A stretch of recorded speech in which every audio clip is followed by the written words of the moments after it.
You will be able to carry your job. आप अपनी नौकरी का भार उठा You will सकेंगे, be able to carry your division. आप अपने विभाग को संभाल You will सकेंगे, be able to carry the nation. आप देश की जिम्मेदारी उठा सकेंगे। My friend, God wants to give you the fruit of your righteousness. मेरे मित्र, परमेश्वर आपको आपकी धार्मिकता का फल देना चाहते हैं। You have to reap the fruits and enjoy the fruit of righteousness. आपको धार्मिकता के फल को काटना होगा और उसका आनंद लेना होगा। God will give it to you. परमेश्वर यह आपको देंगे, God will make you enjoy it. परमेश्वर आपको इसका आनंद लेने देंगे। Isaiah 3 and verse 10.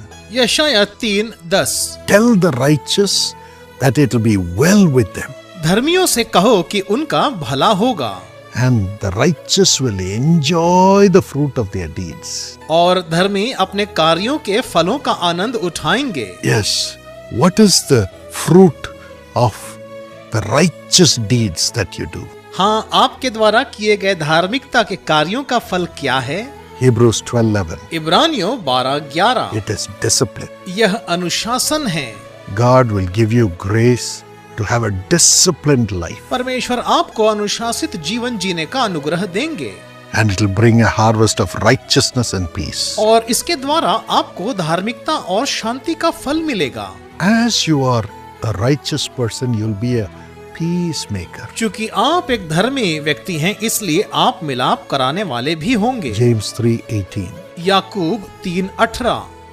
Peacemakers who sow in peace reap a harvest of righteousness. मिलाप कराने वालों के लिए धार्मिकता का फल मेल मिलाप के साथ बोया जाता है। Yes, God's righteousness makes you bring peace to all people. हाँ, परमेश्वर की धार्मिकता आपको सभी लोगों के बीच शांति और मेल मिलाप लाने के लिए प्रेरित करती है। And when you're righteous, God will give you the sense of peace, and you'll be able to accomplish so many things. और जब आप धर्मी होते हैं तो परमेश्वर आपको शांति का अनुभव देते ताकि आप अनेक कामों को पूरा करें। And thirdly, Isaiah 32 and verse 17. और तीसरी बात, यशायाह 32:17। Again, the Bible says the fruit of righteousness is peace. Bible फिर यहाँ बताती है कि धार्मिकता का फल शांति Its है effect will be quietness and confidence. और इसका प्रभाव चैन और निश्चिंत रहना अर्थात विश्वास के साथ रहना होगा। As God gives you the righteousness, जैसे ही परमेश्वर आपको धार्मिकता देते, you'll be full of confidence आप आत्मविश्वास से भरे रहते, because you will hear from the Lord. क्योंकि आप परमेश्वर से सुनेंगे। God walks with the righteous. परमेश्वर धर्मियों के साथ चलते। Noah was righteous, नूह धर्मी था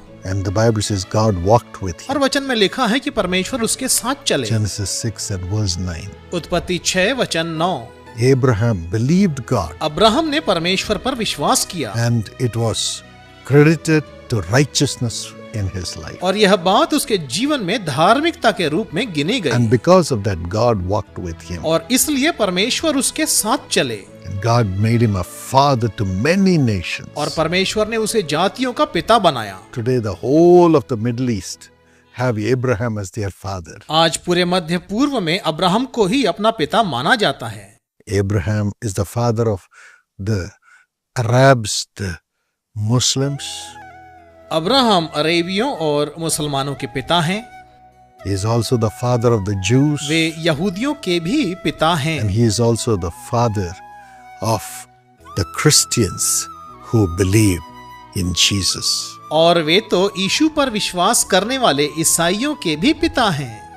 He is also the father of faith वे विश्वास के पिता भी कहलाते for the हैं Christians. मसीहियों के लिए। My dear friends, मेरे प्रिय दोस्तों, yes, God will enable you to lead many to righteousness. हाँ, धार्मिकता के मार्ग पर कईयों की अगुवाई करने के लिए परमेश्वर आपको सक्षम Through the करेंगे confidence God gives you. उस विश्वास के द्वारा जो परमेश्वर आपको देते हैं। Moses cried out to God, मूसा ने परमेश्वर को पुकारा, "Oh Lord, I cannot carry all these people. हे प्रभु, मैं इन सब लोगों को कैसे लिए चलूं? You must tell me where to go, what to do." और आप मुझे बताइए कि मैं कहाँ जाऊं और क्या करूं। God said, "Moses, परमेश्वर ने कहा, मूसा, my presence will go with you. मेरी उपस्थिति तेरे साथ I'll रहेगी give you rest. और मैं तुझे विश्राम I'll दूंगा। give you rest." मैं तुझे विश्राम दूंगा। Yes, Moses carried lakhs of people with confidence. हाँ, मूसा ने लाखों लोगों की अगुवाई बड़े आत्मविश्वास के साथ की। You will be able to carry your family. आप अपने परिवार का बोझ उठा सकेंगे। You will be able to carry your job. आप अपनी नौकरी का भार उठा You'll be सकेंगे। able to carry your division. आप अपने विभाग को संभाल You'll be सकेंगे। able to carry the nation. आप देश की जिम्मेदारी उठा You'll सकेंगे। be able to carry millions of people who ask you for prayers. आप उन बहुतों का भार उठा सकेंगे जो आपसे प्रार्थना करवाना With चाहते the हैं, confidence God gives उस you. विश्वास के साथ जो प्रभु आपको With देते the हैं। quietness from God. परमेश्वर की ओर से चैन। Sometimes a person